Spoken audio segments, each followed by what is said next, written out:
രണ്ടാം ഇന്നിംഗ്സിലെ നിവിൻ പോളിയുടെ രണ്ടാമത്തെ സിനിമ തിയേറ്ററുകളിലേക്ക് എത്തുകയാണ്. സർവം മായ എന്ന സിനിമ ഇപ്പോഴും തിയേറ്ററിൽ വിജയകരമായി മുന്നോട്ടു പോകുമ്പോൾ തന്നെയാണ് ജനുവരി 23-ന് ബേബി ഗേൾ എന്ന ചിത്രവും വരാൻ പോകുന്നത്. 4 ദിവസം മാത്രം പ്രായമെത്തിയ കുഞ്ഞിനൊപ്പമുള്ള അഭിനയത്തെക്കുറിച്ച് ചിത്രത്തിന്റെ ഓഡിയോ ലോഞ്ചിൽ നിവിൻ പോളി സംസാരിച്ചു. വളരെ ഇൻട്രസ്റ്റിംഗ് ഉള്ളൊരു സ്റ്റോറിയാണ് ബേബി ഗേൾ.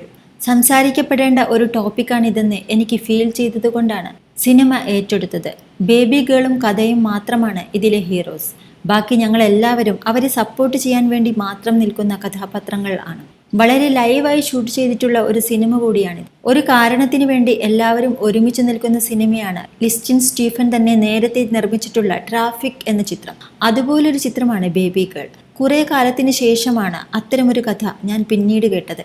എനിക്കും കുട്ടികളുള്ളതാണ്. കുട്ടികളെ പൊതുവെ ഇഷ്ടവുമാണ്. അവർക്ക് വേണ്ടി ഒരു കഥ വന്നപ്പോൾ പേഴ്സണലി എനിക്കത് കണക്റ്റായി തോന്നി.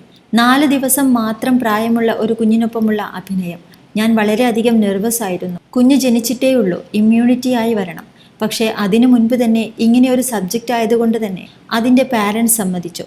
സെറ്റിൽ കുഞ്ഞിൻ്റെ അമ്മ സ്ട്രഗിൾ ചെയ്യുന്നത് ഞങ്ങൾ എല്ലാവരും നേരിട്ട് കാണുന്നുണ്ടായിരുന്നു. ഭയങ്കര ചൂടായിരുന്നു. AC-യിലിരുത്തുന്നു, തിരിച്ചു കൊണ്ടുവരുന്നു, പിന്നെയും ഷൂട്ട് എന്ന രീതിയിലായിരുന്നു. 3-4 മാസം പ്രായമായ കുഞ്ഞായിരുന്നെങ്കിൽ പോലും ഇത്ര പ്രശ്നമുണ്ടായിരുന്നില്ല. 4 ദിവസം എന്നൊക്കെ പറഞ്ഞാൽ കുഞ്ഞിനെ എടുക്കാൻ പോലും പേടിയായിരുന്നു. കുഞ്ഞിൻ്റെ കഴുത്തൊന്നും ഉറച്ചിട്ടുണ്ടാവില്ല. എന്നിട്ടും കുഞ്ഞിനെ ഷൂട്ടിങ്ങിന് കൊണ്ടുവന്നത് ആ പാരൻസിൻ്റെ ഡിസിഷനും കമ്മിറ്റ്മെൻറ്റുമാണ്. ഈ കുഞ്ഞു വന്നതുകൊണ്ട് മാത്രമാണ് ബേബി ഗേൾ എന്ന സിനിമ സംഭവിച്ചത് എന്നും നിവിൻ പോളി പറഞ്ഞു.